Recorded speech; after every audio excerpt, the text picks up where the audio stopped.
Tá começando mais um episódio do Elas com Elas, podcast da Band News FM que toda semana reúne mulheres incríveis para debater assuntos importantes da nossa sociedade. Eu sou a Gabriela Maier, normalmente você me encontra no Band News FM 2 a 2, entre 2 e 4 da tarde na Band News FM, toda quarta-feira também por aqui. Seja bem-vinda, seja bem-vindo, eu te convido a vir com a gente.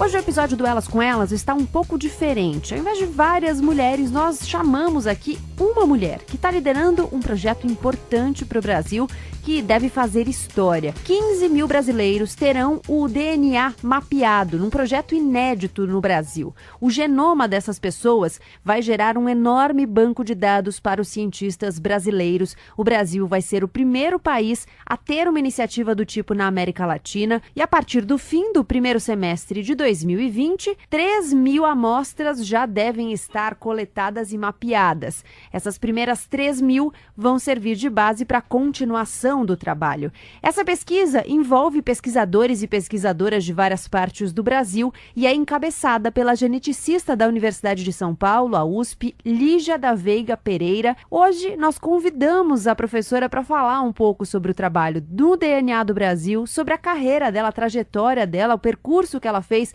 até chegar aqui. Lígia da Veiga Pereira foi um nome conhecido quando o Brasil passou a discutir o uso de células-tronco embrionárias. Ela, inclusive, participou dos debates de audiências públicas, de debates públicos dentro e fora da academia para falar sobre esse assunto, sobre a relevância desse assunto das células que podem se transformar em qualquer um dos 216 tipos de células do corpo.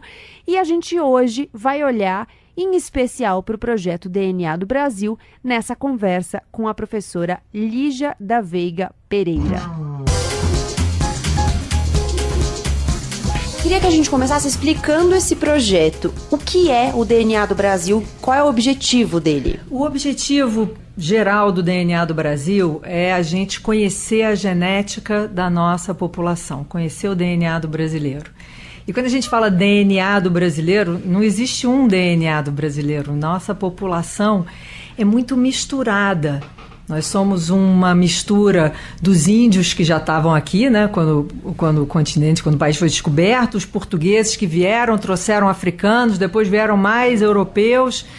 E essa gente toda se misturou, dando origem à diversidade maravilhosa que a gente tem da população brasileira atual.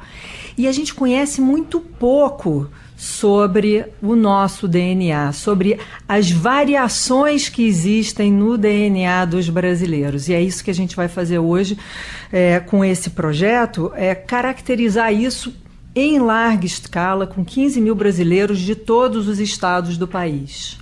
E o que muda a gente conhecer mais o DNA do brasileiro, o DNA dos brasileiros? A gente está falando só de um aspecto de saúde ou além disso? A gente tem dois aspectos. O primeiro é de saúde, né? À medida em que os conhecimentos sobre a genética vão avançando, a gente vai entendendo mais quais são os genes, as variações genéticas que aumentam a nossa predisposição a desenvolver doenças comuns. A gente está falando de doenças como doença cardiovascular, vários tipos de câncer, diabetes, hipertensão, esquizofrenia, depressão.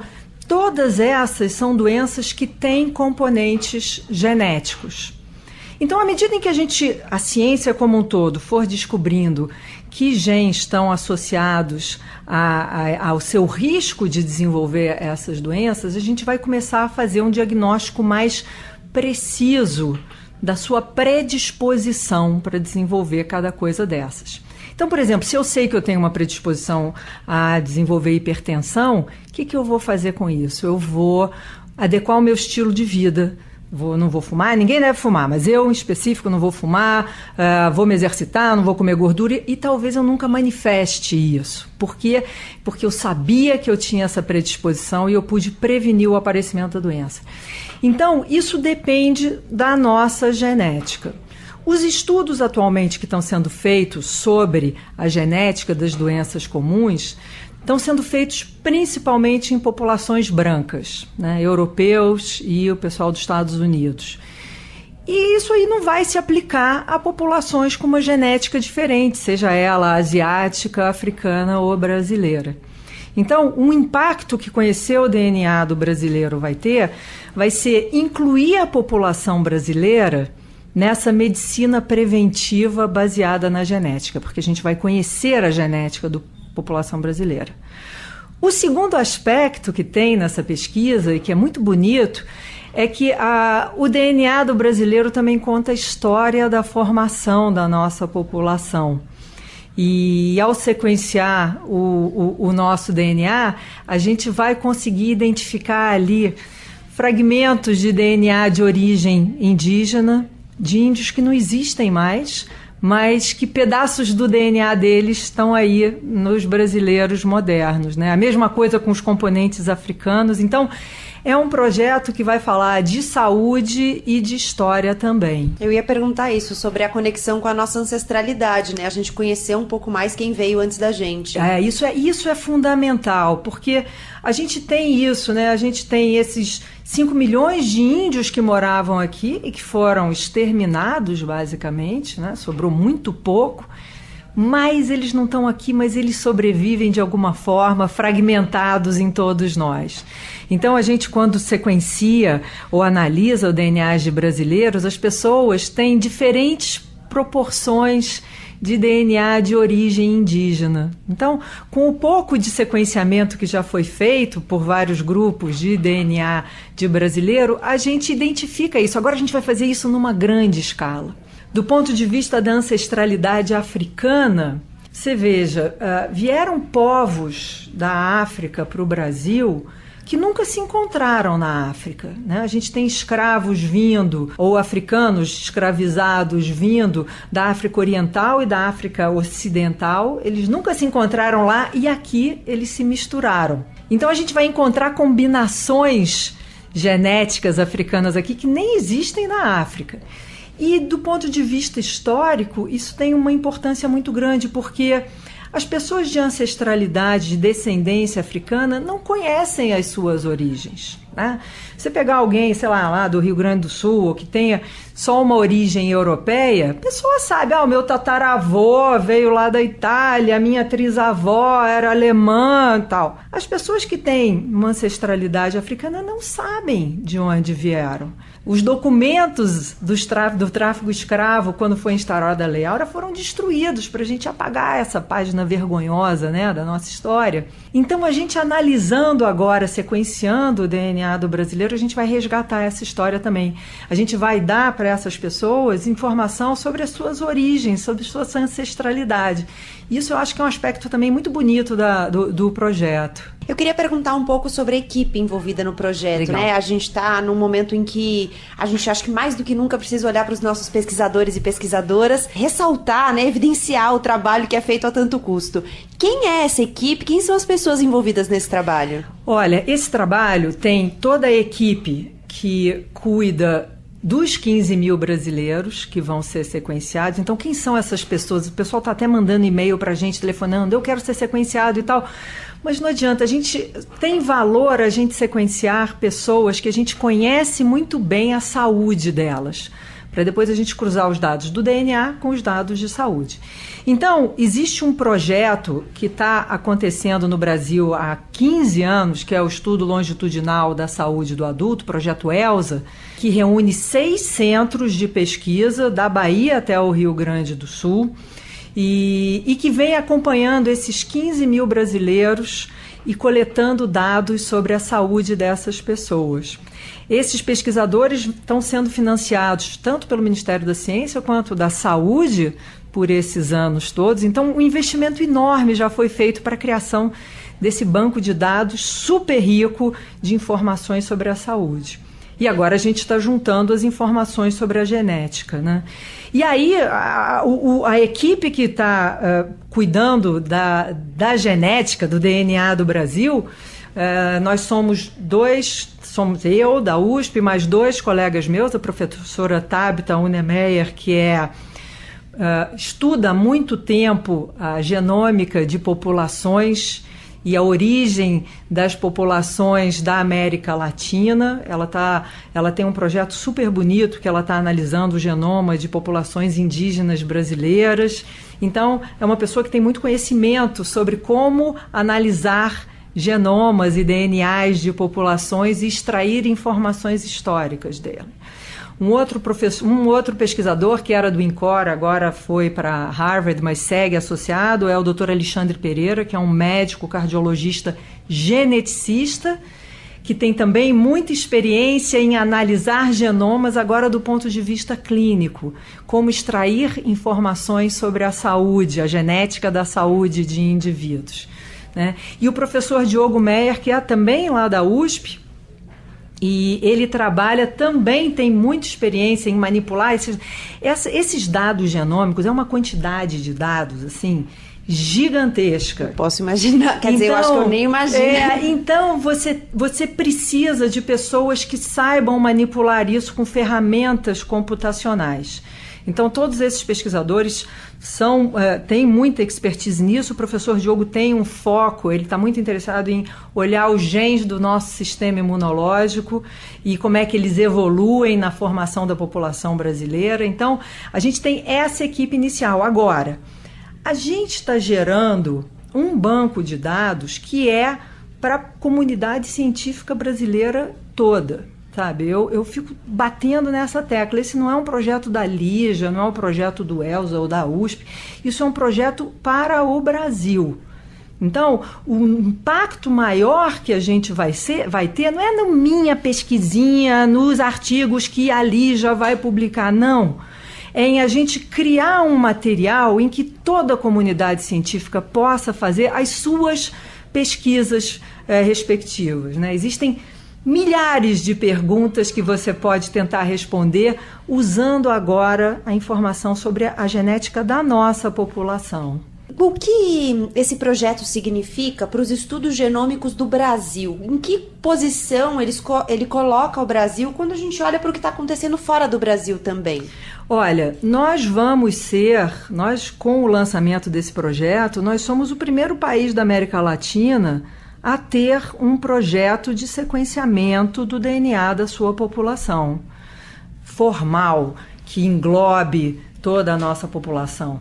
Claro, a gente tem vários grupos estudando, pequenos agrupamentos de brasileiros, seja porque eles têm alguma doença rara. Tem um grupo da USP que fez o maior sequenciamento até agora, com 1.800 brasileiros, mas são só idosos da cidade de São Paulo. Tá? Porque tem um interesse especial na genética do envelhecimento, que é super bacana. O que a gente está propondo agora e o que a gente está fazendo agora é uma coisa mais ampla, aos moldes do que é feito na Inglaterra. A Inglaterra tem 2 projetos desses, um para sequenciar 100 mil genomas, outro 500 mil genomas. Estados Unidos tem outro de 1 milhão de genomas, Singapura 100 mil genomas, enfim. Então, o Brasil é o primeiro país na América Latina que agora tem um projeto oficial desses de sequenciamento do DNA da sua população geral. A gente está começando com esses 15 mil. Você vai dizer, pô, Lígia, mas o pessoal está fazendo 100 mil, 1 milhão. 15 mil não é nada. Não, 15 mil vai ser muito para o que a gente tem agora. 15 mil é um começo digníssimo, é uma quantidade de dados a partir dos quais a gente já vai poder fazer descobertas e ajudar, principalmente no diagnóstico de uma série, da interpretação de testes genéticos, na entender a dinâmica da formação da nossa população, aquela coisa do componente índio, africano, mas a gente precisa chegar nos números lá de fora. A gente vai precisar do apoio e o Ministério da Saúde já indicou um interesse grande em apoiar uma iniciativa dessas para a gente chegar a 100 mil brasileiros, 200 mil brasileiros. A partir desse número, você tem poder estatístico para começar a fazer descobertas sobre a genética da predisposição às doenças comuns na nossa população, tá? Eu queria fazer uma pergunta técnica para leigos. A gente que não entende nada de sequenciamento de material genético, de genoma, como é que esse trabalho é feito, né? Para que elementos vocês olham para fazer essa identificação, para conseguir identificar que ferramentas vocês têm ali em mãos para trabalhar? Olha, quer dizer, eu não sei se você está pensando, do ponto de vista técnico, o que a gente faz? A pessoa, então lá, os participantes do ELSA, é coletado sangue deles. A partir desse sangue, a gente tem DNA em todas as células do nosso corpo. tá? O tecido mais fácil você tira sangue, a partir do sangue você extrai o DNA. E aí você sempre, posso ver uma foto do DNA? É muito sem graça, é um tubinho com uma aguinha lá embaixo, e dentro dessa aguinha tem um DNA diluído. A partir daí você faz uma série de reações químicas e coloca esse DNA, essa substância, numa máquina, e essa máquina vai conseguir determinar a sequência lá do A, T, C, G. Atenção, pessoal do ensino médio. Adenina, timina, citosina, guanina. Eu prestei atenção nessa aula. Então, cada genoma humano são 3 bilhões e 200 milhões dessas letras, tá? E a gente sequencia, quando você gera essa sequência, para cada genoma, você sequencia ele 30 vezes. Então, a gente está falando aí de 90 bilhões de letrinhas. Por quê? Porque a gente quer ter certeza que não teve erro nenhum. Cada base, a gente quer ler ela 30 vezes para ter certeza que ali é um A, tá? Porque a mudança de um A para o T, dependendo de que lugar do genoma pode fazer com que você tenha uma doença muito grave, ou que você nem exista. É impressionante isso, né? Outras alterações não, só fazem eu ser diferente de você. Então, esse DNA vai virar um dado informático, vira lá uma opção de bytes. E aí, a partir daí, então isso é uma parte braçal do trabalho.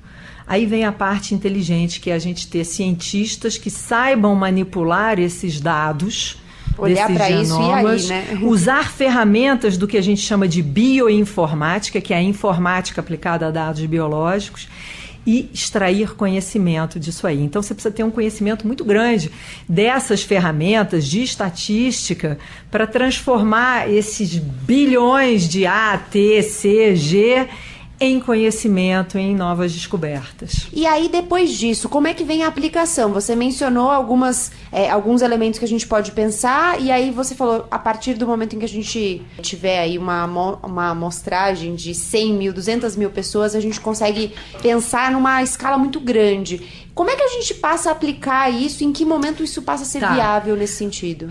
A gente tem uma aplicação... O pessoal deve estar pensando, fala sério, até chegar a 100 mil, 200 mil, eu já estou velhinho. Não, mas muito antes disso, quer dizer, com esses 3 mil primeiros genomas que a gente pretende terminar até o meio do ano que vem, a gente já vai ter uma quantidade de dados sobre as variações genéticas que existem na nossa população maior do que a gente tem hoje em dia. Então, isso imediatamente é uma informação valiosa para laboratórios que fazem testes genéticos. Porque o laboratório, por exemplo, a pessoa tem a suspeita de uma doença genética. Vamos usar o caso da Angelina Jolie, que é o mais fácil, todo mundo conheceu, né? Então, ela tinha câncer de mama na família.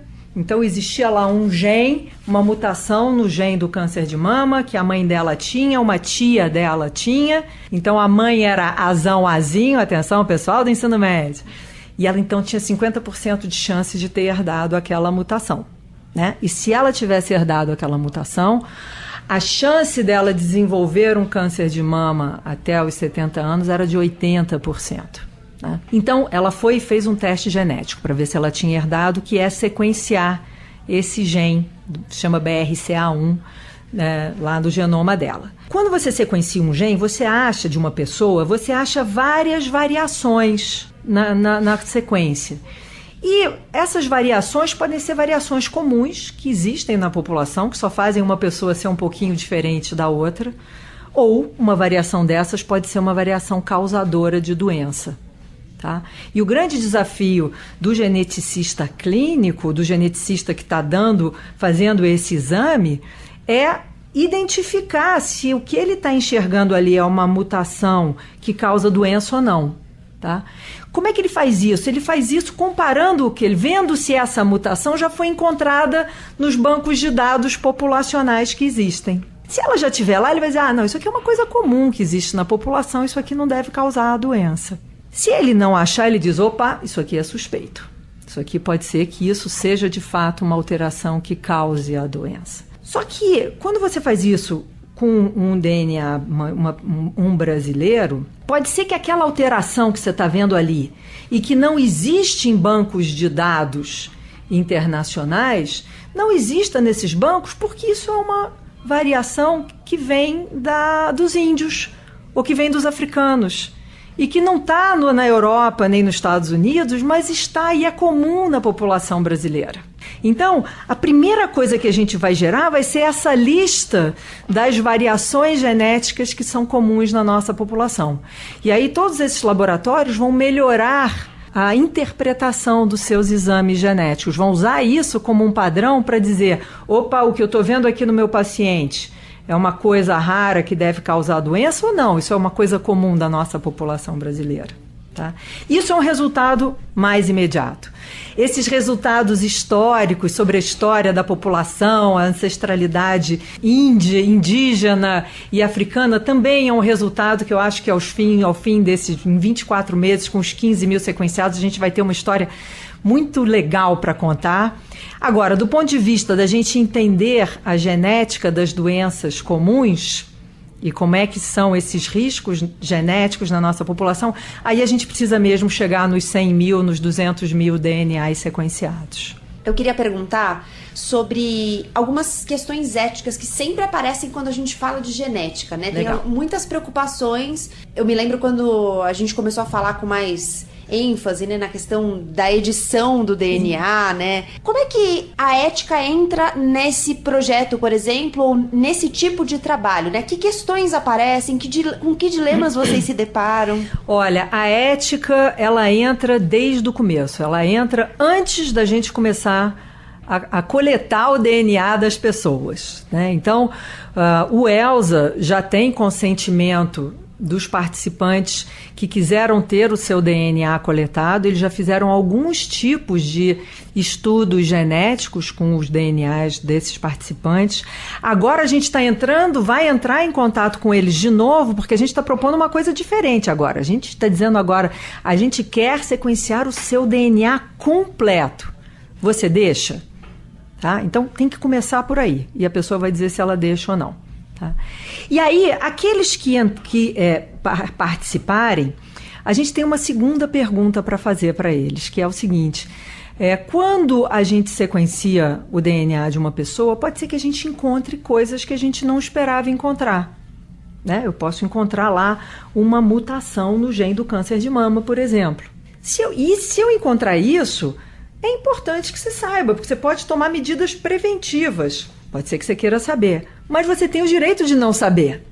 Então, tem lá no termo de consentimento, se a gente encontrar alguma alteração que tenha uma relevância, uma importância clínica, você quer saber? E a pessoa coloca, quero ou não quero saber. Tá? Então, a gente tem que tomar muito cuidado. Estou falando do ponto de vista operacional do projeto. E a gente tem que ter uma segurança desses dados, né? Da mesma forma que os dados sobre a saúde desses participantes é muito seguro, ninguém pode ter acesso a isso sem permissão dos cientistas e nunca vai ter acesso aos dados da pessoa e o nome, endereço, nada disso, quer dizer, isso é uma segurança total. A mesma coisa para os dados genéticos. A gente tem que ter uma segurança ainda maior. Mesmo os pesquisadores que vão ter acesso aos dados individualizados, eles não têm como saber de quem é aquele DNA. Então a gente toma um cuidado muito grande e isso é um tema que é discutido internacionalmente. Mas uma questão mais geral e filosófica sobre essa ética do sequenciamento e do genoma humano é a gente pensar quem é que pode ter acesso às informações do nosso genoma. Né? A gente sequencia e faz esses estudos todos na melhor das intenções, né? Para melhorar a saúde das pessoas. Mas essas informações podem ser usadas, a gente pode ter o outro lado da moeda, em que daqui a pouco, sei lá, uma seguradora, um empregador ou uma escola queiram olhar o DNA do seu candidato para saber se quer que ele entre ou não. Aconteceu, minhas filhas, quando foram entrar na escola lá delas, elas fizeram um testezinho lá, de que eram pequenininhas. E será que as escolas do futuro vão poder pedir também uma gotinha de sangue ou olhar o DNA delas para ver se elas não têm um gene de agressividade? É um saco ter aluno agressivo, né? Quer dizer, a gente tem que tomar cuidado para que a sociedade, e aí a gente tem que ter uma legislação. Os Estados Unidos têm uma legislação que protege dados genéticos. Os seus dados genéticos não podem ser usados contra você. A gente precisa desenvolver isso aqui explicitamente. Tá?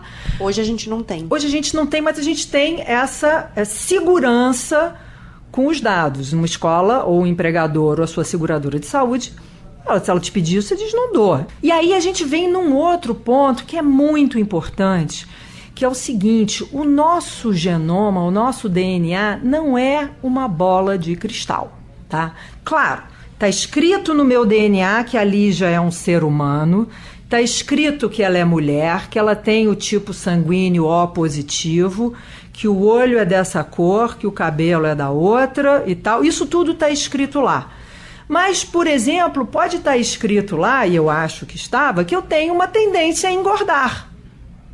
E isso não quer dizer que eu vá ser uma pessoa obesa, porque eu consegui mais tarde, depois da adolescência, controlar os meus impulsos genéticos e fazer regime. E aí eu não sou essa pessoa obesa. Aquela minha filha que pode ser que tenha os genes de um comportamento mais agressivo, dependendo da forma com que ela for criada, ela pode canalizar essa agressividade para ser uma pessoa produtiva, empreendedora. Mas dependendo, se ela tiver um ambiente adverso, talvez essa genética da agressividade se canalize, por exemplo, para ela ser uma agressora ou ser uma serial killer, sei lá, entendeu? Então a gente tem que lembrar que nós somos, para grande maioria das nossas características, um produto da nossa genética e do nosso meio ambiente. A gente tem que tomar cuidado também com esse determinismo genético. Então, eu acho que as questões éticas são essas mais globais. As operacionais do projeto aqui do DNA do Brasil, a gente está prestando muita atenção e elas entram antes da gente começar a sequenciar qualquer pessoa. Eu queria olhar um pouquinho, fazer uma pergunta específica sobre o seu trabalho, né, a sua trajetória. Pensando ali de um lugar que eu acho que o seu nome caiu na boca do povo, quando a gente começou a falar com mais força das células tronco embrionárias. Como é que o seu trabalho foi, que caminho ele foi fazendo até chegar onde você está hoje? Legal. Quando surgiram as células tronco-embrionárias humanas e todo o potencial de uso terapêutico dessas células, no nosso laboratório a gente já trabalhava há muito tempo com células tronco-embrionárias de camundongo. A gente usa essas células para fazer animais com alterações genéticas, para modelar doenças genéticas. É importante você ter um modelo animal para uma doença genética, porque nele você pode estudar essa doença com mais detalhes e trazer, eventualmente, mais benefícios depois para os pacientes. Então, eu estava lá trabalhando com a minha célula tronco-embrionária de camundongo e quando surgiram as células tronco-embrionárias humanas e o Brasil quis fazer um investimento, o governo federal quis fazer um investimento no desenvolvimento da área de terapia celular, o nosso laboratório era o que conhecia melhor esse tipo de célula, e aí foi assim que a gente entrou na história das células tronco-embrionárias e terapia celular e tal. Do ponto de vista... Então, a gente produziu essas células, a gente treina uma porção de grupos em como trabalhar com essas células, a gente fornece essas células para grupos de pesquisa interessados em desenvolver lá a sua terapia, a sua pesquisa. No laboratório, o que a gente está interessado é usar essas células para prever resposta a medicamentos. Então, imagina se eu puder pegar, antes de testar um medicamento numa população, eu pudesse pegar esse medicamento e testar em células do coração dessa população, para ver se ele tem alguma toxicidade para o coração, né?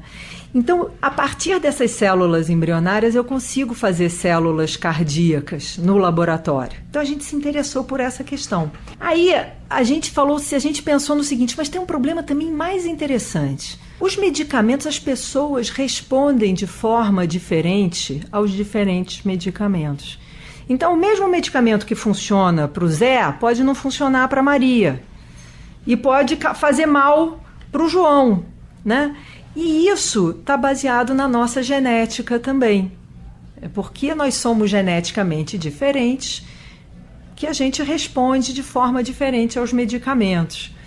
E aí a gente ficou com essa ideia de, e se a gente pudesse ter uma coleção de células-tronco que representassem a diversidade genética da população brasileira, para um dia, antes de uma empresa fazer um teste clínico na população brasileira de um medicamento, ela testasse primeiro na nossa coleção de células da população brasileira. Né? Então a gente ficou com essa ideia. E foi a partir daí que eu conheci o Elza, que eu falei, de onde eu vou tirar essas células da população brasileira? E foi aí que eu conheci o Elza e fiz lá uma parceria muito bacana com o professor Paulo Lotufo e todos os outros coordenadores. E a gente fez essa coleção de células-tronco da população brasileira que está lá. E aí eu fiquei pensando, eu falei, gente, como é que existe esse banco de dados, esse estudo fantástico, que sabe tanto sobre a saúde do brasileiro e não sabe a genética desse brasileiro? Né? Então aí foi aí que lá, isso aí faz tempo, isso sei lá, que foi 2012, 2013, que eu fiquei com isso na cabeça e foi só agora que a gente conseguiu colocar de pé esse projeto. Quando eu estava pesquisando sobre a sua trajetória, eu li bastante também sobre uma técnica que eu entendi como sendo uma técnica de edição genética. Teve até uma reportagem que eu li que descrevia a técnica como uma tesoura molecular. CRISPR. Isso. O que a gente conhece disso hoje? O que a gente usa disso hoje, dessa técnica?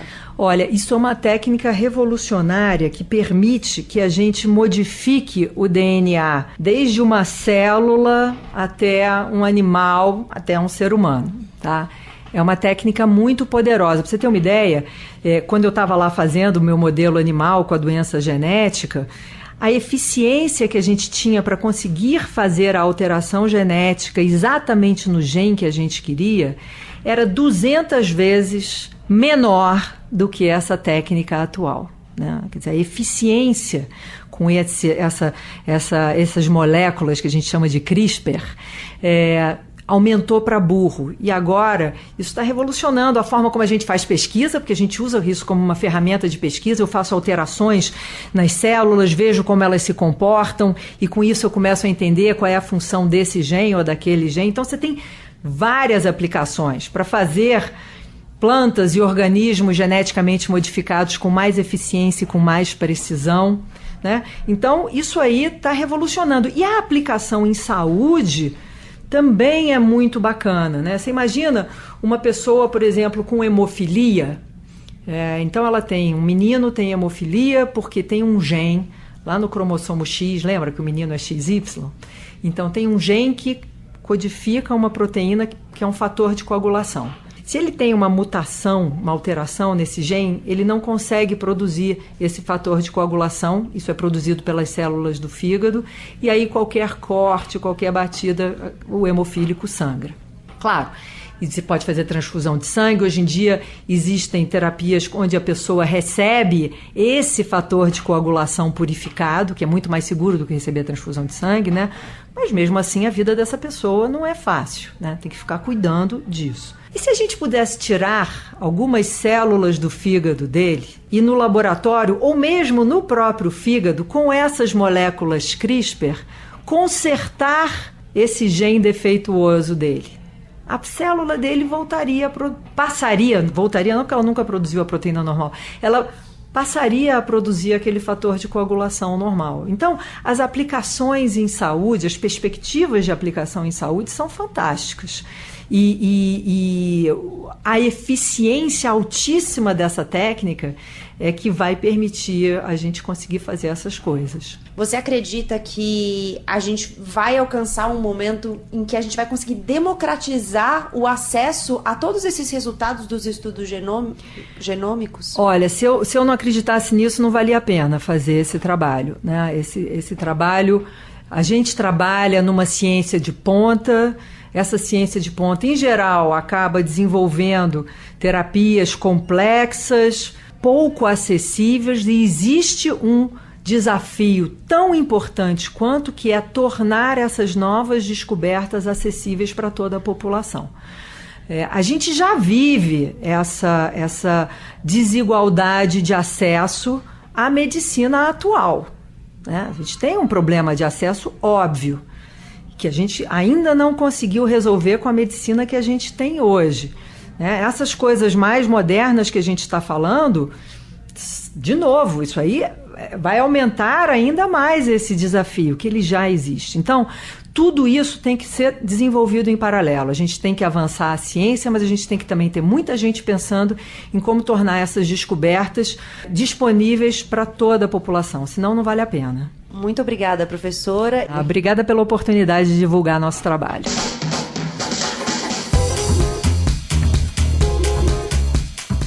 Bom, agora o Elas com Elas faz uma pausa breve. São 3 semanas apenas de descanso, mas você não fica sem conversas aqui no Elas com Elas, apesar de não ter episódios inéditos. Fique de olho nas redes sociais da Band News FM, @Rádio Band News FM, nas minhas também, @Gabriela C. Maier no Instagram e @Gabriela Maier no Twitter, porque a gente vai fazer 3 playlists. A gente selecionou programas que de alguma forma falam sobre um tema, trazem reflexões sobre algumas questões, e a gente fez 3 playlists temáticas com episódios do Elas com Elas que foram publicados ao longo de 2019 e que trazem relação com estes temas que a gente escolheu. Então fique de olho nas nossas redes e fique de olho também nos tocadores no site da Band News FM para você ter acesso a esta seleção que nós fizemos. No dia 22 de janeiro, uma quarta-feira, como sempre, a gente volta a se encontrar de forma inédita.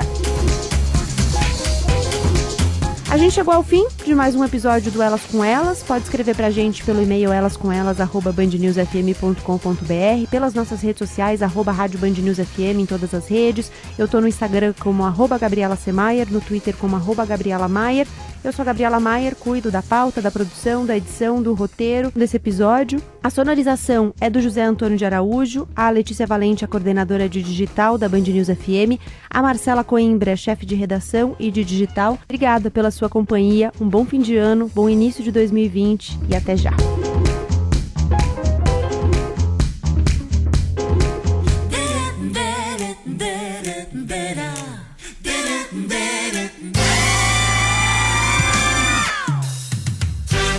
Elas com Elas, na Band News FM.